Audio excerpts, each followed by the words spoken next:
Yudam and Aleph, and we're starting Chazara. Middle? Amr Rabbi Eliezer. Yeah, like in the middle. Oh, I got it.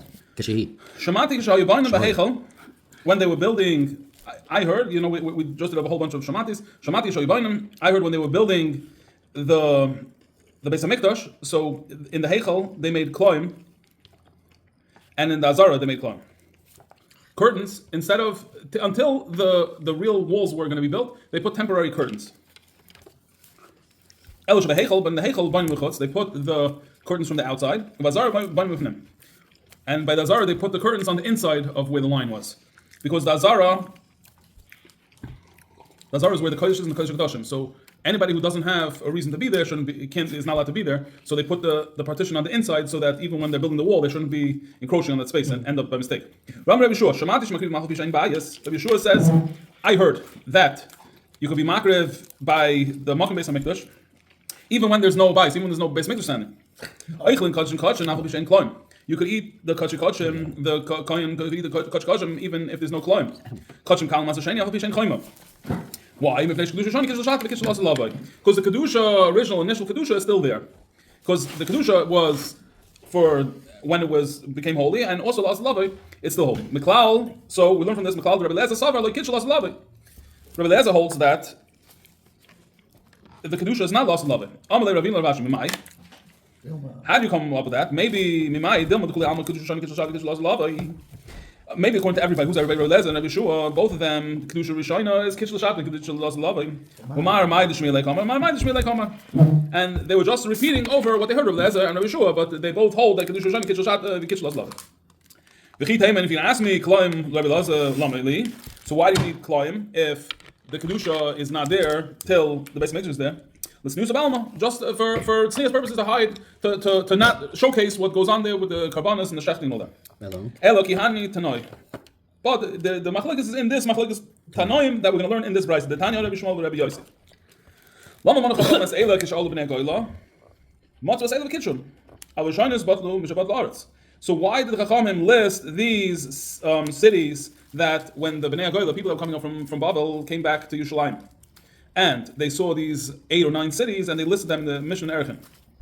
Why? Because Kitshum, Avoshanis bat Mishabat La'aretz. So if they came back and they said, okay, now these are holy, places, so then there was no kedusha, till they came back there. So Alma Kasavar, kedusha Rishani, Kitshul Shat, Kitshul Las Lave. Or Minhus, we're going to this. Amr Rabbi Rabbi Yosef Elu Bavad Hayu. Not only these 8 or 9 cities were surrounded by wall, there were 60 cities that were conquered, and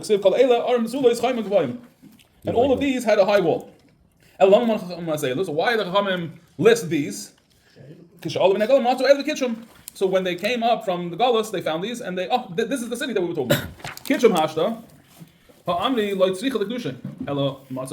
So if there was a kedusha, why did they have to think, right, so they saw these, so they counted them. These were the cities that they were passing on the way in. Not only these cities, but also any city that you have Messiris from your forefathers. Right, but any city that you have a Messiah that had a surrounded wall from the time of Yeshua ben Nun, these mitzvahs. So what are the mitzvahs that have to do with the cities? It's basically 3 mitzvahs. There's Megillah, there's Mitzayra, right? He has to go in the wall cities, out of the walls, right? And then there's Bata Yerchaima. Also another thing that we learned. Armikos not wall. Well, yeah, that's a specific, or those are only the specific group there. Kasha Rabbi Shmuel. So it's a Kasha on Rabbi Shmuel on another Rabbi Shmuel. Today, Tanoim leave the Rabbi Shmuel by Rabbi Yosef. So there's 2 Tanoim that go according to Rabbi Shmuel and Rabbi Yosef. So the Gemara offers another answer. Maybe it was actually Rabbi Shmuel bar Yossi, not Rabbi Elazar bar Yossi. It was his brother, right? Rabbi Shmuel bar Yossi, not Rabbi Elazar bar Yossi. Amra Tanya, Rabbi Elazar bar Yossi, Oima. Asher loichayma. So what does it mean Asher loichayma? There's a Kri and a Ksiv Asher loichayma. This is about Bata Yerchaima being a house in a walled city. It's different than a house in not a walled city. A house in a walled city, you have I think a year. You have a year, yeah, the city, the suburbs. Asher loichayma, right? So there's a Kri and a Ksiv. So there's loy, vav, and aleph. So loy with the vav is yes, it has a wall, and loy means the exact opposite, right? Asher loichayma, right? To him, yeah, but Asher loy that it has a wall, or Asher loichayma that doesn't have a wall. So there's basically a Kri and a Ksiv, right? So one is the way it's written, one's the way it's written. Right? So why is there a Kri and a Ksiv? Because both are true. It has a wall, it doesn't have a wall. How can something have a wall, how it doesn't? Because it had a wall then, it doesn't have a wall now. Right? So that's the limit of having the Kri and the Ksiv. That's both. Right? So we're starting on Yud Amud Beis. Wait. Okay. Yud Amud Beis by the two dots of Hibi Mecha Shveirosh. And we're starting the Haggadah for the next 5 or 6 dafim till we get to the end of the parak. Basically, there's another 5 or 6 dafim till the end of the parak. And today's learning should be a schos for Chanech ben Sholom Baruch and refuah shleima for all people that need refuah. Chaim. Yeah, l'chaim. Vayhi b'mecha shveirosh. So, we're starting the Haggadah. Vayhi b'mecha shveirosh. So vayhi b'mecha shveirosh. Amar Rabbi Levi. V'yithem Rabbi Yonason. So Rabbi Levi says, and maybe it was Rabbi Yonason. This thing is a Messiah in our hands. Any place that it says Vayhi, and it was, the words Vayhi, whenever we say Vayhi, it's a Lashon Tsar. It's a sign of bad things are here.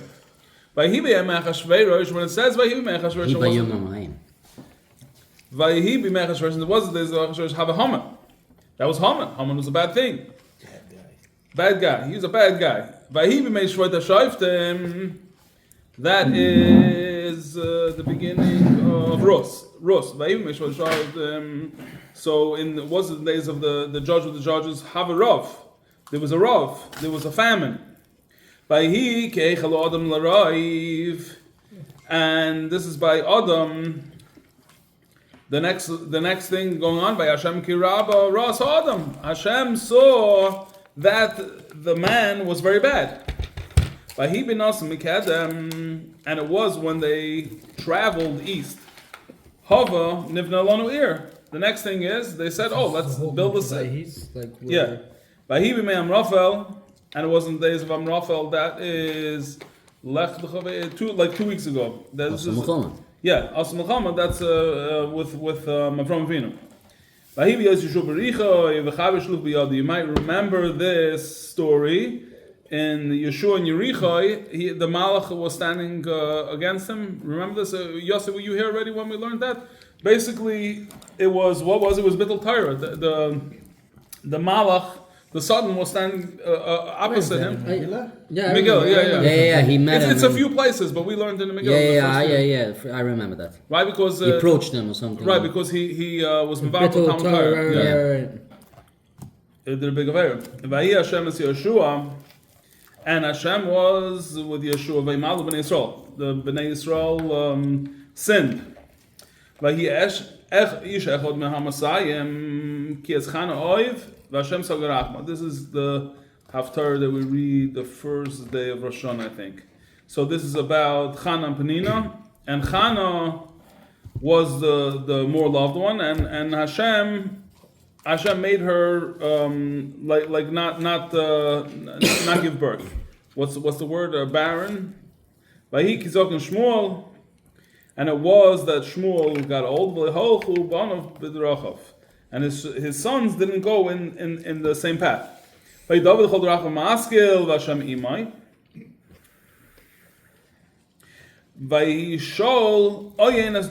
and Shaul put an eye on David, like I guess like an eye in her type of thing. Yeah, jealousy. And it was that David HaMelech was sitting in his house. Hashem tells him over there, that David HaMelech is not going to be the one to build the Beis HaMikdash. The Hoksiv, frankly, Gemara, we're talking about the Akamas HaMishkan, the Chanukas HaMishkan. It wasn't the 8th day. So the 8th day, now we see a Vayihi, and this Vayihi is not a sad time. Betanya, we learned in the Brayso,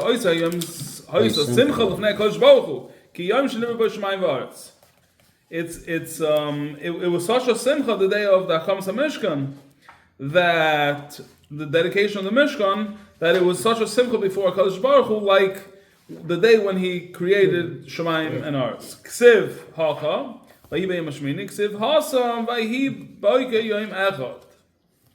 Right, so it says over here, vayhi, and it says here, vayhi boike yom echad.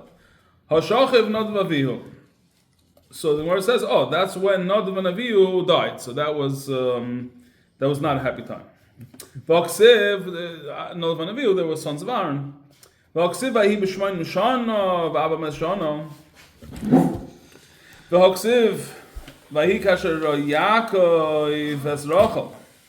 So these are all questions. V'hi b'shmayin mishana, v'abba mishana.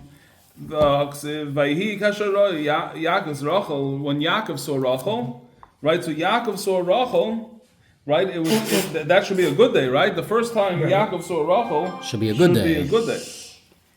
V'aksiv v'hi erev v'hi voike yom echad, and it was erev, and it was voike, it was evening, and it was morning yom echad. V'ha'iko sheni, and also the second day. V'ha'iko shlishi, and also the third day. V'hi.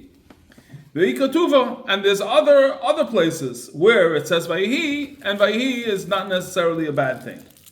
Amr Rav Ashi, Kol Vayhi, every Vayhi, Ika Hachi.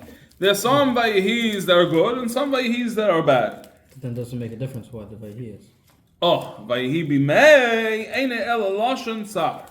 But when it says, and in the days of, and it was in the days of Vayhi Bimei, that's always Lashon Sar. The Gemara says further, Chamisha vayhi b'mei havu. There's 5 places in Tanakh where it says vayhi b'mei. The first that we're listing is vayhi b'mei chashveirosh, vayhi b'mei shvoit ha-shoiftem, vayhi b'mei amrafa. All these we went through. Vayhi b'mei achaz, vayhi b'mei yoyakim. These were wars. So that completes the 5. Vam Rebbe Levi, Davar zeh mesaris b'yodeinu me'avaseinu. Right, we're basically doing another Amar Rebbe Levi because we did Amar Rebbe Levi, so now we're doing another of Amar Rebbe Levi. Davar zeh masaris b'yadeinu me'avaseinu. This is a Messiah from our fathers. Amoitz v'amatzia achim havu. There were 2 brothers. One was Amoitz and one was Amatzia. Right, one is Chazoin Yeshayu ben Amoitz. Yeshayahu is the son of Amitz, right? So Amitz was the father of Yeshayahu. Amatzia was his brother. Micah Mashmalon. So why is this important for us to know right now? Micah Mashmalon. Kiho the Amar Shmuel ben Nachmani. Amar Yonason. Kol Kala, any daughter-in-law, sheitznua bebeis chamia, zoichav yotz mimena malachim unaviyim. Any daughter-in-law that is tznua goes dress in modestly in her father-in-law's house. She's zoicha to have kings and neviim come from her. Where we know this from? Minolan, mitamar. T'chsiv vaya'eh Yehuda v'echshav el. This is also from the last couple of weeks' parsha of Yehuda and Tamar. Whoever doesn't know the story of Yehuda and Tamar, so Yehuda's son was married to Tamar, right? And she was very beautiful, and he didn't want to ruin her figure by getting her pregnant, so he just didn't get her pregnant. So Hashem killed Sheila. No, Sheila was the youngest one.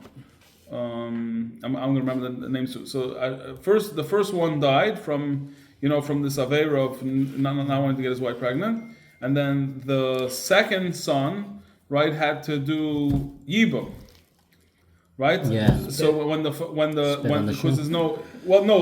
chalitza is when you don't do yibum. B'zman zeh we always do chalitza. Right. So by Tamar, basically there was one son, there were 2 sons. The second one also died for the same avera. He didn't want to get her pregnant, and then so they had Sheila was the younger one. So Yehuda's like, let's wait till he grows up. He lost 2 sons already, so So what did she do? She came up with a very good plan.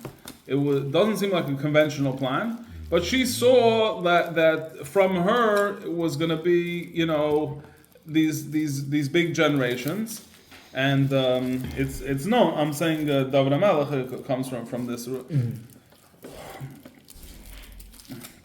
So she dressed up as a Zaina, and she stood where she knew that he would have to pass, and there's a lot of mefarshim like about this, and how you can read the whole Mikrois Gedolos and understand a lot more about it. But basically, she stood there and she waited for him. She took Yehuda's. So it's basically they She went like this. Yeah, she wanted. Yeah. So basically, they had relations, and then he said, "Okay, I don't have any money on me right now. What should I give you?" She said, "Okay, give me your stick and your." They used to have a signature thing, so give me your stamp, and then I'll collect from you. Then so then he came and he couldn't find her. The pasuk says, "Vayarei Yehuda." Yehuda saw her, and he assumed that she was a Zaina. Why? Ki chisas apanav, because she covered her face. So what's the pasuk shot? So the Gemara is telling us something very interesting over here. Vayarei Yehuda. I'm saying the story goes on, but basically she came afterwards. She did it in a Tamar was a very, very holy person.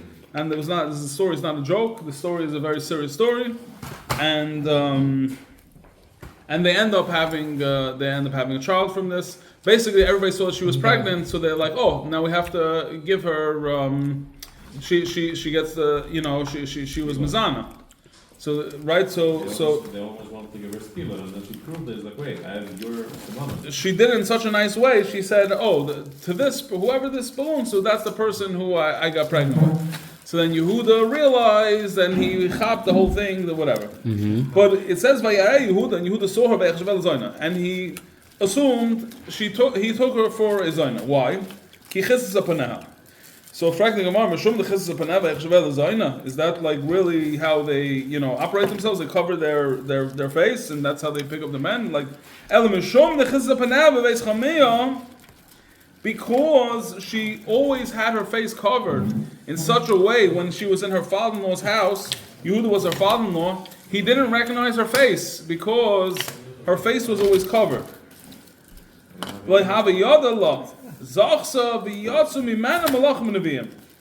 Therefore, she was Zaycha to have kings and Nevi'im come from her. Melachim...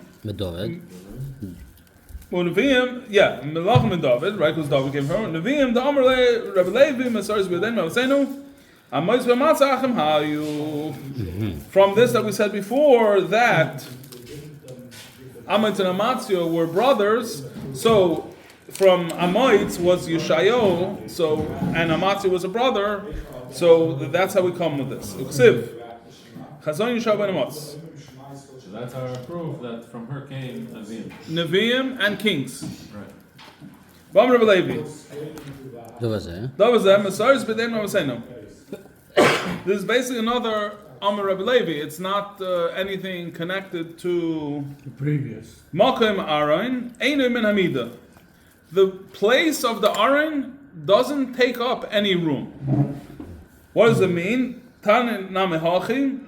Aron she'asa Moshe, the Aron that Moshe made, yesh lo esa amas l'chol ruach, has 10 amas one way and 10 amas the other way. V'lefnei hadvir esa ama oirach. Uchsev knaf hakruv echod esa amas, knaf hakruv echod esa amas. So basically,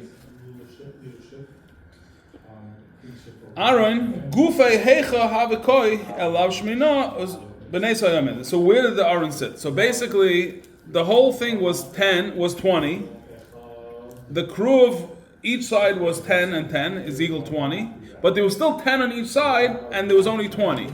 So where did the Aaron actually sit? The Gemara says, that's exactly what we're saying, that the Aaron was a nace. Rabbi Stefanski was saying that the Aaron is Torah. So So Torah doesn't take up any place. If you take off an hour of work to learn Torah, you're not losing that hour. It was beautiful. I really liked that one.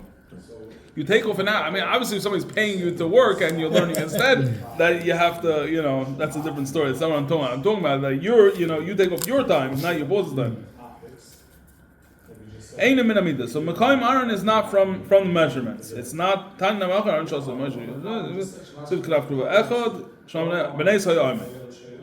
Okay? Now, yeah. Okay, we can stop over here. No,